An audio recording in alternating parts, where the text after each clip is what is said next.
What would you do if you were drowning in debt, with a sick family member counting on you, and your last customer of a brutal shift, a man who ordered the most expensive items on the menu, left you a single, shiny dollar coin as a tip? Would you scream? Would you cry?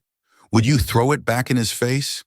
A young waitress in Brooklyn named Clara Evans faced this exact dilemma. She was at the end of her rope, staring at that solitary dollar, a symbol of her failure. But her response in that moment, a quiet act of grace nobody was meant to see, set in motion a chain of events so unbelievable it would shatter her world and rebuild it in ways she could never have possibly imagined. This isn't a fairy tale. It's a story about how one small choice can echo into a billion-dollar legacy. The air in the Bridgeview diner was thick with the ghosts of the day's hustle: stale coffee, lingering bacon grease, and the faint sweet scent of bleach from a freshly mopped floor. For Clara Evans, it was the smell of survival. At 26, her life was a repeating cycle of sore feet, aching smiles, and the relentless, frantic arithmetic of a life lived on the edge. Every night she would walk home through the less glamorous streets of Dumbo, Brooklyn, the majestic arch of the Manhattan Bridge, a constant mocking reminder of the glittering world just across the river, a world that felt a million miles away. Her own world was a cramped two-bedroom apartment she shared with her younger brother Leo. Leo was her everything, and he was fading. A rare autoimmune disease was methodically stealing the light from his 17-year-old eyes, chaining him to a life of hospital visits, expensive medications, and dreams he could only visit in his sleep. The medical bills were a mountain, and Clara was trying to tunnel through it with a teaspoon. Her own dreams of being a graphic designer, the portfolio gathering dust under her bed, seemed like a luxury from another lifetime. Now her art was the careful swirl of creamer in a coffee cup, the precise arrangement of fries on a plate. Tonight was especially brutal. A 12-hour shift, a broken dishwasher that had left her hands raw, and now her last customer. He'd been sitting in the corner booth for 3 hours, a man who looked like he'd been carved from weathered stone and forgotten by time. His clothes were worn but clean, a threadbare tweed jacket and faded trousers. He nursed a single black coffee for the first hour, his gaze lost somewhere out the window. Then he'd started ordering. Not the cheap daily special. He ordered the New York strip, medium rare, with extra mushrooms, then the Atlantic salmon, just to try the sauce. He followed it with the lobster mac and cheese, a slice of apple pie a la mode, and another of cheesecake. He ate slowly, deliberately, as if dissecting each bite. He spoke little, but when he did, his voice was a low, gravelly rumble. He asked Clara about her day, about the diner, about the city. She gave him her standard waitress-armored answers, polite, cheerful, and utterly devoid of the crushing weight on her shoulders. Finally, he was ready for the check. The total came to $178.50, a fantastic sale for a Tuesday night. A good tip on this could mean she could finally buy the new upgraded air purifier Leo's doctor at St. Jude's had recommended. She'd been staring at the Amazon page for weeks, the price a glaring red beacon of her inadequacy. She placed the bill on his table with a hopeful, "No rush at all, sir." He barely looked at it. He pulled out a worn leather wallet, extracted 2 crisp $100 bills and placed them in the folder. "Keep the change," he'd mumbled, his eyes never meeting hers. Clara's heart hammered against her ribs. A $20 tip, more than 10%. "I can do this. I can buy the purifier tonight." A genuine, unforced smile bloomed on her face. "Thank you, sir. Thank you so much. Have a wonderful night." He grunted in response and shuffled out of the diner, disappearing into the Brooklyn night. Clara practically skipped to the register, her exhaustion momentarily forgotten. She opened the bill folder, her hands trembling slightly. And then she saw it. The $200 bills were gone. In their place sat a single, solitary dollar coin, its golden sheen mocking her from the cheap vinyl. The air rushed out of her lungs. It felt like a physical blow. $178.50. He had paid with exactly $179.50 and taken the 200s. It wasn't a mistake. It was a deliberate, calculated act. He had paid his bill and his tip for 3 hours of her time, for her running back and forth, for her polite conversation, was a single dollar. Her co-worker, Maria, came over, wiping down the counter. "Did that old guy finally leave? What did he tip on that feast?" Clara couldn't speak. She just stared at the coin. A hot, bitter wave of humiliation washed over her. It wasn't just about the money, it was the cruelty of it. The way he had made her believe, just for a moment, that things might be a little easier. It was a game to him. He was a rich man playing poverty, enjoying a feast he knew he could afford, and then leaving a pittance to the person who served him. "No way," Maria breathed, peering over her shoulder. $1? On a bill that big? Clara, that's just evil." Tears pricked at the corners of Clara's eyes. She wanted to scream. She wanted to run out into the street and find him and throw the coin at his face. Every ounce of her frustration, every unpaid bill, every worried call from a doctor coalesced into a single point of white-hot rage focused on that coin. She picked it up. It was heavy, cold. She closed her fist around it, the milled edge digging into her palm. She took a deep, shuddering breath, the smell of bleach and grease filling her lungs. She thought of Leo, of his frail smile, of the quiet dignity with which he faced every painful procedure. He never complained. He always found a reason to be kind. And in that moment, something inside her shifted. The rage cooled, replaced by a profound, aching sadness. Not just for herself, but for the man. What kind of person, she wondered, would be so broken inside that they needed to inflict such a petty cruelty on a stranger? What void in his own life was he trying to fill by making her feel small? He was just a sad, lonely old man. Maybe that dollar was all he had left. It was a lie, she knew. He'd had the hundreds. But it was a kinder story to tell herself. Instead of pocketing the coin with disgust, she walked back to the now clean table. She placed the single dollar coin neatly in the center of the table, right where his plate had been. "What are you doing?" Maria whispered, her eyes wide. "Maybe he forgot it," Clara said, her voice barely audible. Maybe he needs it more than I do." It was a quiet act of defiance, not against him, but against the bitterness that was threatening to consume her. She would not let his cruelty make her cruel. She would not let his ugliness tarnish the one thing she had left, her own integrity. She finished her closing duties in a haze, the earlier spark of hope now a dead cinder. The walk home felt longer than usual. The weight of the world, she thought, was far heavier than a single dollar. She had no idea that the weight of that particular dollar and the choice she had made because of it was about to tip the scales of her entire universe. The next few days were a blur of muted despair. The dollar coin incident became a lead weight in Clara's soul. It wasn't the monetary loss, it was the symbolic one. It felt like the universe was telling her, in no uncertain terms, that her efforts were worthless. Every smile she faked for a customer, every plate she carried, felt heavier. The dream of the air purifier remained just that, a dream, a browser tab left open on her cheap laptop. Leo had a bad spell. A Tuesday afternoon phone call from the hospital sent a familiar spike of ice through Clara's veins. Dr. Miller's voice was calm, but the words were sharp-edged.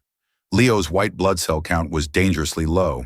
They needed to start a new experimental round of immunosuppressants. Experimental was hospital code for not fully covered by your already inadequate insurance. The cost mentioned was a number so large Clara felt dizzy just hearing it. She hung up the phone and sat on the edge of her bed, the city's cacophony outside her window fading to a dull roar in her ears. She was failing him. On Thursday, after another draining shift, she found a strange envelope in her mailbox. It was thick, creamy cardstock, a stark contrast to the usual junk mail and thin, transparent windowed bills. Her name and address were written in elegant, flowing calligraphy. There was no return address, only a wax seal on the back, an intricate crest she didn't recognize, featuring a lion and a key. Her first thought was that it was a mistake, or perhaps some kind of elaborate scam. With a sense of weary curiosity, she tore it open. Inside was a single, heavy card. At the top, embossed in gold foil, was the same crest, the Croft Legacy Foundation. The message was brief and bafflingly formal. Miss Clara Evans, your presence is requested for a meeting with Mr. Julian Croft. Friday, August 29th at 10:01 a.m. sharp. Croft Tower, 300 Park Avenue, 80th floor. A car will be waiting for you at 9:15 a.m. Clara read it 3 times. Croft Tower. She knew the name. It was a spear of gleaming glass in the steel that pierced the Manhattan skyline, a monument to unimaginable wealth. It was the headquarters of Croft Industries, a global tech and logistics empire. Julian Croft was a name whispered with the kind of reverence reserved for modern-day kings. He was a notorious recluse, a billionaire phantom who hadn't been photographed in over a decade. This had to be a joke, a cruel, elaborate prank. Maybe Maria, feeling sorry for her, had cooked this up, but Maria didn't have the resources for embossed cardstock and wax seals. She searched the Croft Legacy Foundation on her phone. It was the philanthropic arm of Croft Industries, a multi-billion-dollar organization that funded medical research, educational programs, and urban renewal projects all over the world. There were pictures of hospitals and schools, but none of Julian Croft himself. The next morning, torn between fear and a sliver of intrigue, Clara decided to play along. What did she have to lose? She put on her best and only blouse, a simple navy blue top that was slightly frayed at the cuffs, and a pair of black slacks. She felt like a child playing dress-up. At exactly 9:15 a.m., a sleek, black Rolls-Royce Phantom purred to a stop in front of her rundown apartment building. The sight was so incongruous that several of her neighbors stopped and stared. A uniformed driver stepped out, opened the rear door, and said, "Miss Evans, for Mr. Croft." Clara's heart felt like it was going to beat its way out of her chest. This was real. Numbly, she slid into the back seat. The interior smelled of rich leather and quiet money.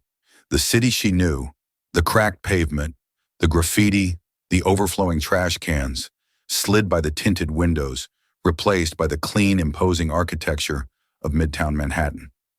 Croft Tower was less a building and more a declaration of power. Clara was escorted from the car into a private lobby of white marble and soaring ceilings. A silent, express elevator whisked her upwards, the numbers climbing so fast it made her ears pop. The doors opened directly into an office that seemed to occupy the entire floor. 3 of the walls were floor-to-ceiling windows, offering a godlike panorama of New York City. The 4th was a library of rare books. The furniture was minimalist and exquisite, and sitting behind a massive desk made of a single piece of polished mahogany was a man she did not recognize. He was in his late 60s, with a mane of silver hair, piercing blue eyes, and an impeccably tailored charcoal suit. He radiated an aura of calm, absolute authority. Beside him, looking over some papers, was a younger man who turned as she entered. He offered a polite, professional smile. "Miss Evans," the younger man said, "thank you for coming. I'm Robert Chen, Mr. Croft's chief of staff. This is Mr. Julian Croft." Clara's mind struggled to connect the dots. She looked at the powerful, well-dressed man behind the desk and felt nothing. No recognition. "Please, have a seat," Julian Croft said. His voice. Clara froze. It was the same low, gravelly rumble. The same cadence. The same voice that had ordered a New York strip and a lobster mac and cheese. The same voice that had asked about her day. She stared at him, her mouth agape. The silver hair was the same, but now it was perfectly coiffed.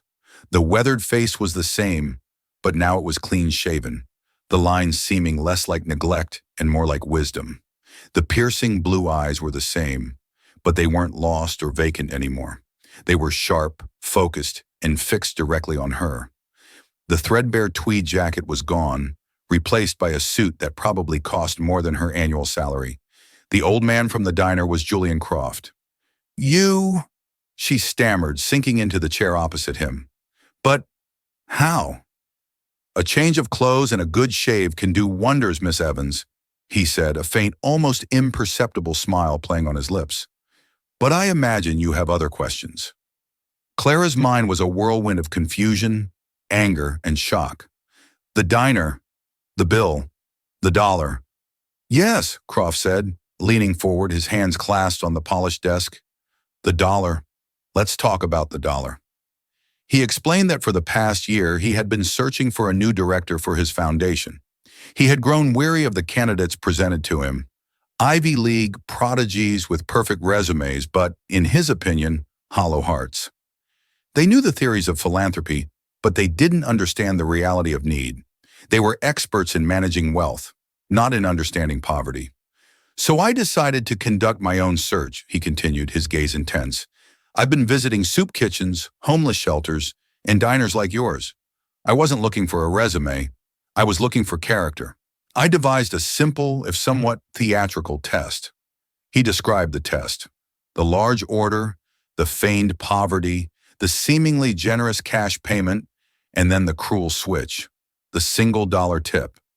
It is a test designed to find a person's breaking point, he said, his voice dropping slightly, to see what lies underneath the professional smile when faced with disrespect and disappointment. I have administered this test 37 times in the last 6 months. He paused, letting the words hang in the air. Some have yelled. A few have cried. Most have cursed my name after I left and pocketed the dollar with bitter resignation. One man in Queens followed me out and threw the coin at my head. You, Miss Evans, are the only one who did something different. His chief of staff, Robert, discreetly slid a tablet across the desk. On the screen was a still image from a security camera, time-stamped from Tuesday night. It was a grainy, top-down view of her booth. The image showed her, alone, placing the dollar coin back on the center of the table. You left it, Croft said, a note of wonder in his voice. You received an insult and you answered it with grace, with a quiet act of empathy for a man you believed to be pathetic and cruel. You assumed he needed it more than you did. In that moment, you weren't thinking about your own struggles. You were thinking about the humanity of a stranger. Clara was speechless. Her small, private act, done in a moment of sadness and frustration, had been a test, an audition she never knew she was taking. I am not looking for someone to run a foundation, Miss Evans, Julian Croft said, his blue eyes locking onto hers. I have people for that. I am looking for someone to be its soul, someone to guide its mission with compassion and integrity, not just financial acumen. I believe that person is you. He stood up and walked to the window, gazing down at the city sprawling beneath them. I'm not offering you a donation, Miss Evans. I'm offering you a job, a position on the executive board of the Croft Legacy Foundation, a chance to wield a budget of hundreds of millions of dollars to enact real, tangible change in the lives of people just like you and your brother. He turned back to face her. A chance to ensure no one else has to feel the weight of a single dollar the way you did. The world tilted on its axis. The air in the opulent office suddenly felt thin. From a Brooklyn diner to the 80th floor of Croft Tower. From a $1 tip to a multi-million-dollar budget. It was impossible. It was insane. And it was happening. The transition was like being shot out of a cannon into a different universe. One moment, Clara was measuring her life in tips and bus schedules. The next, she was navigating a world of boardrooms, financial reports, and unspoken social codes she couldn't begin to decipher. Julian Croft was a man of his word. Within a week, Clara was installed in a spacious office on the 79th floor, just below his own. The contract she signed came with a salary that made her hands shake, and a benefits package that included the best medical care in the world. The first thing she did was call Dr. Miller and tell him to proceed with Leo's new treatment. Cost be damned. The wave of relief that washed over her was so powerful, she had to sit down in her swiveling, ergonomic chair and weep. But the relief was quickly overshadowed by a dizzying sense of imposter syndrome. Her new title was Director of Community Initiatives. Her colleagues were men and women with intimidating degrees from Harvard, Yale, and Wharton. They spoke in a rapid-fire language of acronyms and financial jargon. EBITDA, earnings before interest, taxes, depreciation, and amortization. ROI, return on investment. ESG, environmental social governance, metrics, that flew right over her head. They wore bespoke suits and carried themselves with an effortless confidence that seemed genetically encoded. And then there was Victoria Sterling. Victoria was the foundation's chief operating officer. She was tall, impossibly elegant, with sharp features and a smile that never quite reached her cold, calculating eyes. She had been the presumed successor to the foundation's previous director and had made no secret of her ambition. Julian's decision to appoint Clara, a complete unknown, a waitress, was a public and humiliating slap in the face to her, and she was not a woman who suffered insults lightly.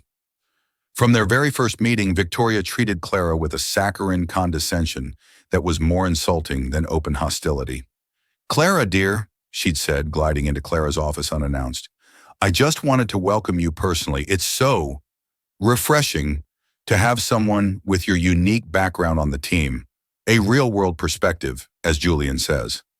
She glanced around the office, her eyes lingering on the simple frame photo of Leo that Clara had placed on her desk. "We must make sure to get you up to speed on the basics. Things can be a bit complex here for a newcomer." Every interaction was a masterclass in psychological warfare. Victoria would helpfully explain the simplest concepts to Clara in front of other board members. She would delegate impossible tasks with impossibly tight deadlines, only to swoop in at the last minute to save the day. She would invite everyone on the executive team to after-work drinks at exclusive clubs, conveniently forgetting to include Clara. Clara felt like a bug under a microscope. She spent her days struggling to understand the complex grant proposals and financial models, and her nights devouring books on nonprofit management, finance, and corporate governance, trying desperately to catch up.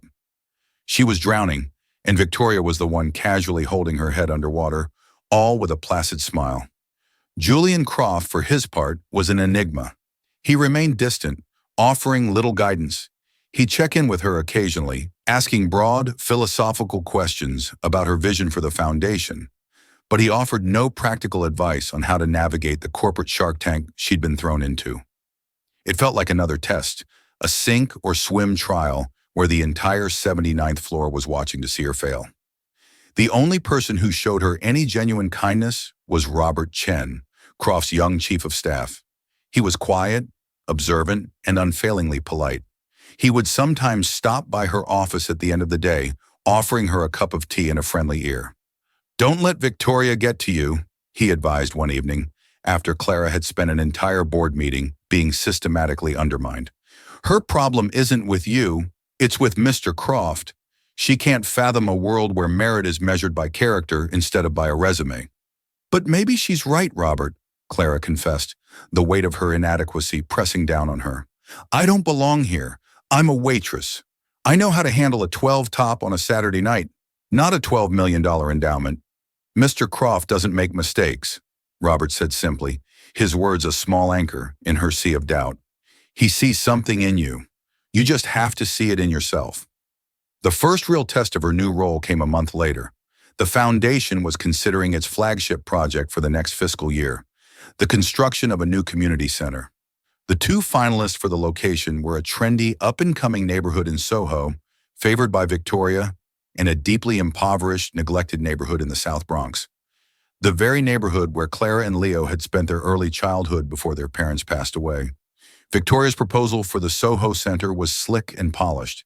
It was filled with architectural renderings of a gleaming glass structure, corporate sponsorship packages, and projected ROIs based on media exposure and donor galas. It was a project designed to make the foundation look good. Clara's heart, however, was in the Bronx. She knew those streets. She knew the lack of safe after-school programs, the scarcity of fresh food, the sense of being forgotten by the glittering city just a few subway stops away. This was her chance to prove she was more than a waitress, more than Julian Croft's pet project. This was her chance to prove Robert right. She spent the next 2 weeks working tirelessly. She didn't rely on demographic data and financial projections. She went back to her old neighborhood. She spent hours in the local library talking to the librarians. She met with church pastors, school principals, and the unofficial mayors of the block, the old women who saw everything from their front stoops.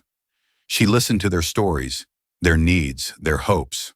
Her proposal didn't have glossy renderings. It had smudged fingerprints from the children who had drawn their dream playgrounds for her. It didn't have corporate sponsorship packages. It had letters of support from local small business owners. It wasn't about what the Croft Foundation could build for them. It was about what they could build with them. She proposed a center that included not just a gym and a library, but a community kitchen, a legal aid clinic, a child care cooperative, and job training facilities. It was a project designed to do good, not just look good. The day of the board presentation arrived. It was to be held in the main boardroom on the 80th floor, with Julian Croft himself presiding. Victoria went first. She was flawless. Her presentation was a dazzling display of corporate polish, all charts and graphs and confident assertions. She painted a picture of the Soho Croft Center as a jewel in the foundation's crown, a magnet for wealthy donors and positive press. The board members, a collection of stern-faced, silver-haired executives, nodded along, impressed. Then it was Clara's turn. She walked to the front of the room, her heart pounding. She had no PowerPoint. She had a simple folder of notes and the stories of the people she'd met.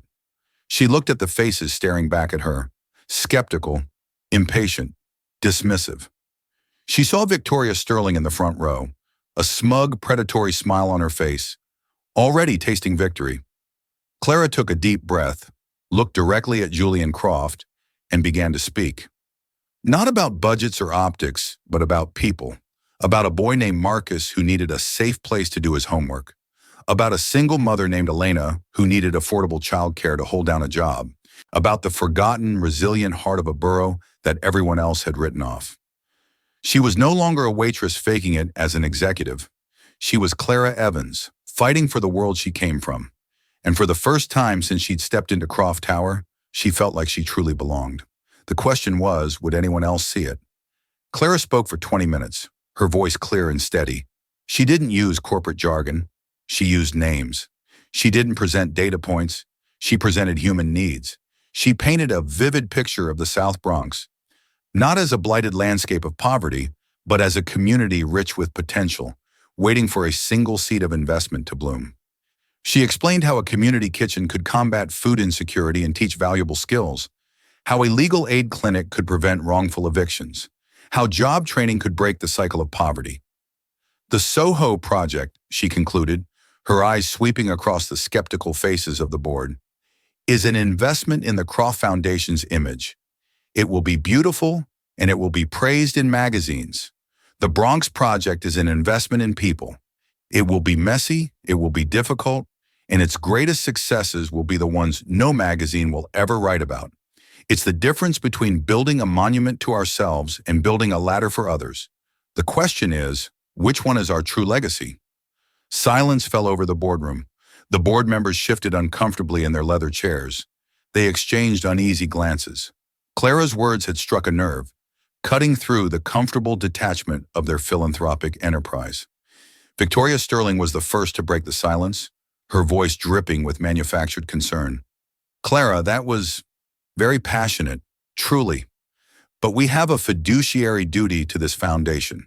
The Bronx Project, as you've described it, is a logistical and financial black hole. The security costs alone would be astronomical. The risk of failure is immense. We'd be pouring millions into a community that, let's be frank, has shown very little ability to help itself. The thinly veiled prejudice hung in the air, ugly and undeniable. One of the older board members, a man named Arthur Vance, cleared his throat. She has a point, Julian. The optics of a failure in a place like the South Bronx would be devastating. Soho is a guaranteed win. Clara's heart sank. She could see the tide turning against her. They were retreating back to the safety of spreadsheets and press releases. But then Julian Croft spoke, his deep voice cutting through the debate. He hadn't looked at either Clara or Victoria during their presentations, his gaze fixed on the cityscape beyond the window. Victoria, he said, turning his head slowly, what was the per square foot construction cost estimate for the Soho project? Victoria, momentarily thrown, recovered quickly. $200 per square foot, Julian. Top of the line materials, of course. And Clara, he said, his eyes now on her, what about the Bronx? I've received preliminary quotes from local, minority-owned contractors based in the Bronx, Clara said, her voice regaining its strength. We can build it using skilled union labor from the community itself for under $700 per square foot. And that money stays in the neighborhood. It doesn't go to some multinational construction firm. A murmur went through the room. This was a language the board understood. Croft nodded slowly. And the security costs? Victoria is right. The security costs could be high if we build a fortress and treat the community like a threat, Clara said, meeting Victoria's glare. But my proposal isn't to build a fortress, it's to build a welcome mat. The plan includes hiring community liaisons, local residents who are known and trusted, to be our security. The best security we can have is the community itself, invested in and protective of a place they helped build. Julian Croft leaned back in his chair, a long, thoughtful expression on his face. He looked from Victoria, with her flawless presentation and cold calculations, to Clara, with her passionate plea and deep-rooted understanding.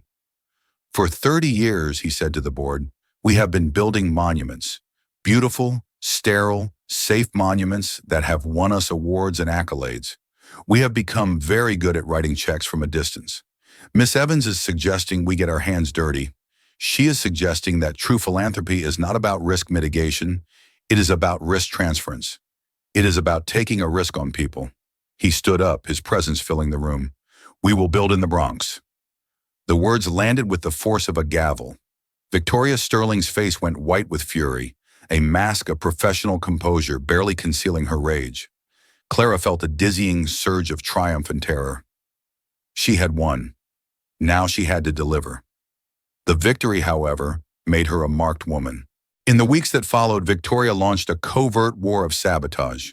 Budgets Clara needed were mysteriously delayed in accounting.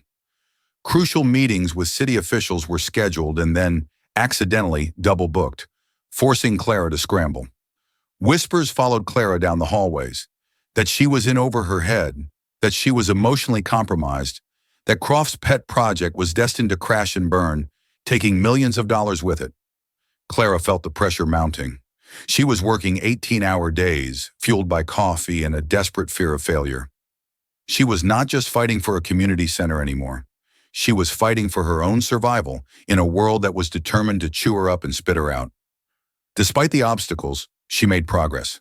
She formed a community advisory board made up of the same pastors, principals, and residents she had spoken to before. They didn't just advise, they were given real power to help select architects and contractors. She organized town halls where architects didn't present to the community, but listened to them. The project began to generate a genuine buzz in the neighborhood. People who had been cynical about outside help for decades started to believe. During this time, her only real ally was Robert Chen. He would quietly forward her an email chain she'd been left off of, or give her a heads up about a bureaucratic hurdle Victoria was planning to erect. "Why are you helping me?" Clara asked him one night as they worked late. Robert looked up from his screen, his expression serious. "I grew up in a place like the South Bronx. A scholarship, a lucky break, is why I'm here." Mr. Croft's test. He wasn't just looking for a new director. He was testing his own organization. He wanted to see if we were still capable of recognizing value that didn't come with an Ivy League degree. "You're not just fighting for a community center, Clara. You're fighting for the soul of this place." His words bolstered her resolve. She wasn't just an imposter anymore. She was a disruptor. And she was starting to realize that the skills she'd learned in the diner, juggling a dozen competing demands, de-escalating tense situations, remembering the small details that make people feel seen and heard, were more valuable in this fight than any MBA. The project was gaining momentum. They were a week away from the groundbreaking ceremony. The mayor's office had confirmed attendance. The community was buzzing with excitement. Clara was exhausted but exhilarated. She was proving them all wrong. That's when Victoria Sterling decided it was time to stop playing games and go for the kill. Victoria knew that a direct attack on the Bronx project would now be seen as sour grapes. The board, swayed by Julian's decisive mandate, was cautiously optimistic. The positive preliminary press from local Bronx news outlets was starting to trickle in. To discredit Clara, Victoria needed a weapon that had nothing to do with community centers or budget forecasts. She needed something personal, something ugly, something that would make Clara toxic. She hired a private investigator, a discreet and ruthless man named Gavin Price, who specialized in digging up the kind of dirt that ruins careers. She gave him one instruction: find a vulnerability. Price was thorough. He delved into every corner of Clara's life. Her finances were a mess of medical debt and student loans, but there was no fraud. Her personal life was practically non-existent. But then he found it. a small, desperate moment from Clara's past. 2 years prior, before Leo's condition had stabilized on a less expensive medication, there had been a terrifying month where the bills had become an avalanche. A crucial shipment of Leo's medication was being held by the pharmacy, pending a payment of a few $1,000s that Clara simply didn't have. She was working double shifts, selling what little she owned, but it wasn't enough. In a moment of sheer panic, she had done something she was deeply ashamed of. She had started a GoFundMe page. On the page, desperate to elicit sympathy and donations, she had exaggerated. She wrote that Leo needed a life-or-death transplant, when in reality he needed a costly but not immediately surgical treatment. She used a slightly more dramatic photo of him in the hospital than his condition at that specific moment warranted. It was a lie born of terror, and it had worked. She raised the money she needed, paid for the medication, and immediately took the page down, trying to forget her moment of ethical collapse. This was the weapon Victoria needed. It was perfect. It wasn't a crime, but it was a profound breach of trust. It painted Clara not as a compassionate champion of the downtrodden, but as a manipulative fraud who exploited her own brother's illness for financial gain. Victoria prepared her attack with surgical precision. She had Price compile a detailed dossier, screenshots of the deleted GoFundMe page, bank statements showing the incoming donations, and a comparative analysis of Leo's actual medical records from that month versus the claims made on the page. She didn't take it to the board. She took it directly to Julian Croft. She walked into his 80th floor office and laid the file on his mahogany desk. "Julian," she said, her voice a perfect blend of sorrow and duty, "there's something you need to see. It's about Clara Evans. I am so sorry to be the one to bring this to you." Julian Croft read the file in silence, his face an unreadable mask of stone. Victoria watched him, her heart thumping with anticipation. This was the checkmate. The eccentric old man's noble experiment was about to blow up in his face, and she would be there to pick up the pieces. When he finished, he looked up, and his eyes were colder than she had ever seen them. "Thank you for bringing this to my attention, Victoria," he said, his voice flat. "Leave it with me." That afternoon, Clara was summoned to Croft's office. She walked in with a folder full of positive updates about the groundbreaking ceremony, a smile on her face. The smile vanished when she saw the look on his face. The dossier was open on his desk. "What is this?" he asked, his voice low and dangerous. Clara looked down and the blood drained from her face. The GoFundMe page. The words she had written in a state of blind panic 2 years ago stared back at her, a testament to her worst moment. I can explain," she stammered, her mind reeling. "Where did he get this?" "Explain?"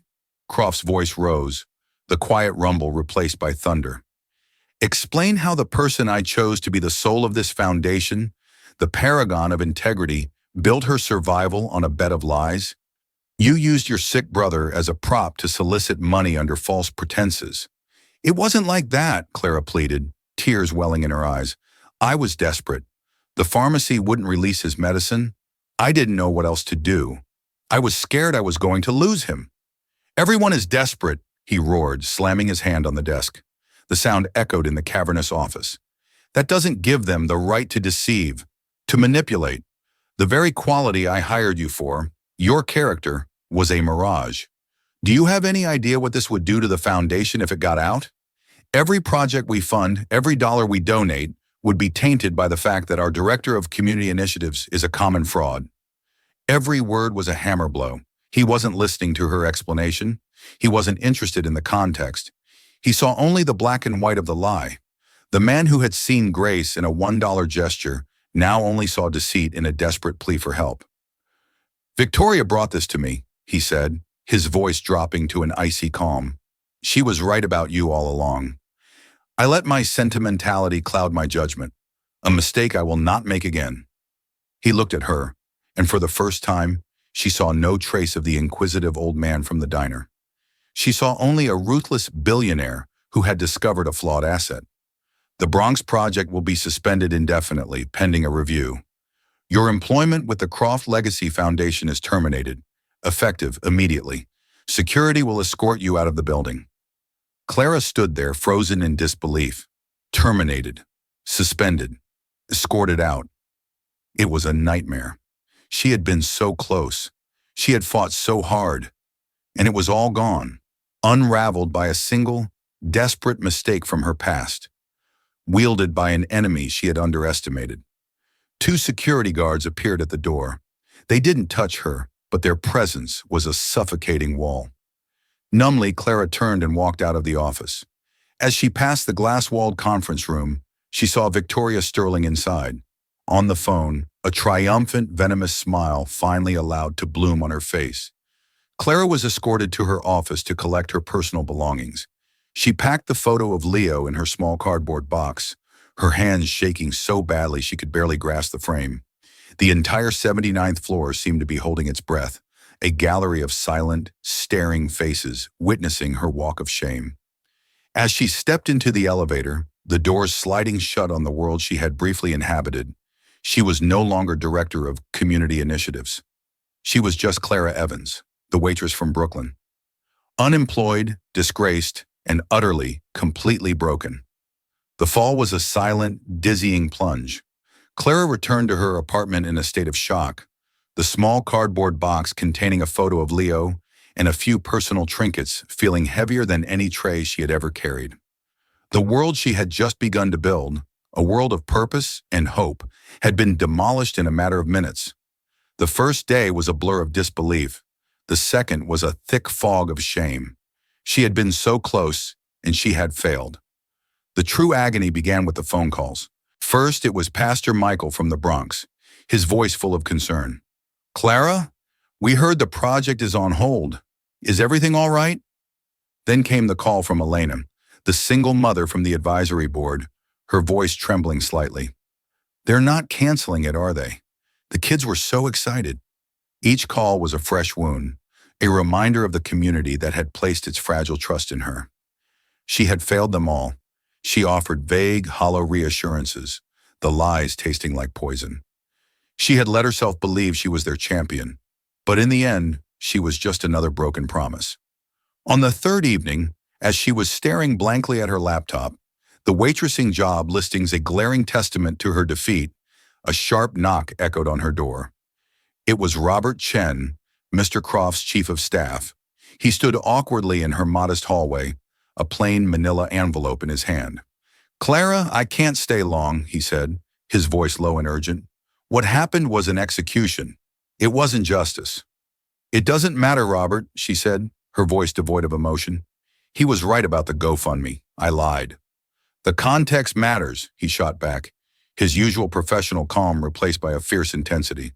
"And so does the source. Victoria didn't just stumble upon this. She hunted for it." He thrust the envelope into her hands. "I'm probably getting fired for this, but I don't care. Mr. Croft didn't build his empire by backing down. He respects fighters. This isn't over unless you let it be." Before she could respond, he was gone. Her hands trembling, Clara opened the envelope. Inside were two documents. The first was a copy of the Croft Tower visitor log, showing a meeting between Victoria Sterling and a man named Gavin Price. The second was a copy of Victoria's expense report, showing a $50,000 payment to Price Investigative Solutions, cynically billed to the foundation as consulting fees. The fog of despair in Clara's mind burned away, replaced by the white-hot heat of pure anger. This wasn't a moral judgment from Croft. It was a corporate assassination by Victoria. She had been so consumed by her own shame that she hadn't seen the truth. She wasn't a fraud who had been found out. She was a threat who had been neutralized. Robert's words echoed in her head. He respects fighters. A wild, audacious thought sparked in her mind. The diner had been a test of her grace. The Bronx Project had been a test of her competence.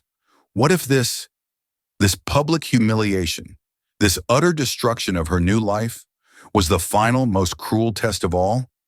A test of her resilience. A test to see if, when knocked to the ground and kicked, she would stay down or find the strength to get back up and fight. In that instant, a decision crystallized. She was done mourning. She picked up her phone, her fingers flying across the screen. With a steady voice she didn't recognize as her own, she called the executive car service and requested a ride to Croft Tower, the charge confidently placed on an account number she would never forget.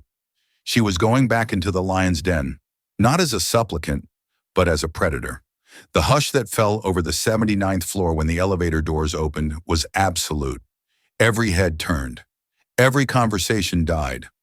Clara Evans, the ghost of the foundation, strode through the office, her simple jeans and blouse a stark contrast to the corporate attire around her. Her eyes were locked on one target, the glass-walled corner office of Victoria Sterling. She pushed the door open without knocking. Victoria looked up from her computer, her expression of serene command shattering into disbelief. "What on earth are you doing here?" she gasped, rising to her feet. "Security." "Call them," Clara said, her voice unnervingly calm. She walked to the center of the office and slapped the papers Robert had given her onto the gleaming surface of Victoria's desk. "But first, you and I are going to have a little chat about a private investigator named Gavin Price and how you used this foundation's money to pay him to ruin my life." Victoria's face went chalk white. She stared at the proof, then at Clara, her composure finally cracking to reveal the panicked animal beneath. "This is insane. You're a pathetic, disgraced liar, and these are forgeries." The commotion had drawn an audience. Julian Croft, followed by Robert Chen, stepped out of the private elevator, connecting his office to the floor below. He didn't intervene. He simply stood at a distance, his arms crossed, his face an unreadable mask, watching the confrontation unfold. Seeing him, Victoria saw her chance to seize control. "Julian, thank God!" she cried, pointing a trembling finger at Clara. "This woman is deranged. She's trespassing and making these wild, slanderous accusations to deflect from what she is. A common fraud who used her own sick brother to swindle people." That was the moment. The accusation, meant to be a killing blow, became Clara's shield. She turned away from the sputtering Victoria and faced Julian Croft directly, her voice ringing out across the silent office. "Yes," she said, her voice clear and strong. "I did that. 2 years ago, I was broke, I was terrified, and in a moment of weakness, I lied on a fundraising page to get the medicine my brother needed. There is no excuse for it. It was wrong, and I will carry the shame of it for the rest of my life." She paused, letting the full, unvarnished confession settle in the air. Then her voice hardened. "But my single, desperate lie to save my family does not compare to your campaign of malicious, calculated deceit to save your ego," she said, turning her burning gaze back to Victoria. "You used the resources of a charitable foundation to hire a spy to dig through my past and destroy me, not because I was failing, but because I was succeeding. You did it because a waitress from Brooklyn was a threat to you. You talk about fraud? You are the fraud. You wear the mission of this foundation like a costume, but underneath, you are nothing but a petty, cowardly bully." The silence that followed was heavy, absolute. Victoria stood speechless, exposed and defeated. Julian Croft finally moved. He walked slowly toward the desk, his eyes holding no anger, only a chilling finality. He glanced at the papers, then at Victoria.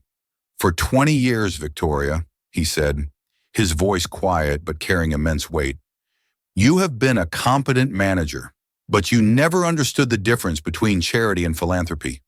You saw a person in need, and you saw a threat to your power. That is a flaw I can no longer tolerate." He turned to his chief of staff. "Robert, please have security escort Ms. Sterling out. Her employment is terminated." As a stunned Victoria was led away, Croft turned his full attention to Clara. "The diner was a test to see if you had character when you had nothing," he said. "This was a test to see if you would fight for that character when you had everything to lose. I needed a fighter, not a victim. I had to know if you would break. You bent, Miss Evans, but you did not break." He gave a slight nod. "Welcome back. The Bronx Project is yours again. The groundbreaking is next week. Go build your ladder." 1 year later, the center opened. It wasn't a monument, it was a home.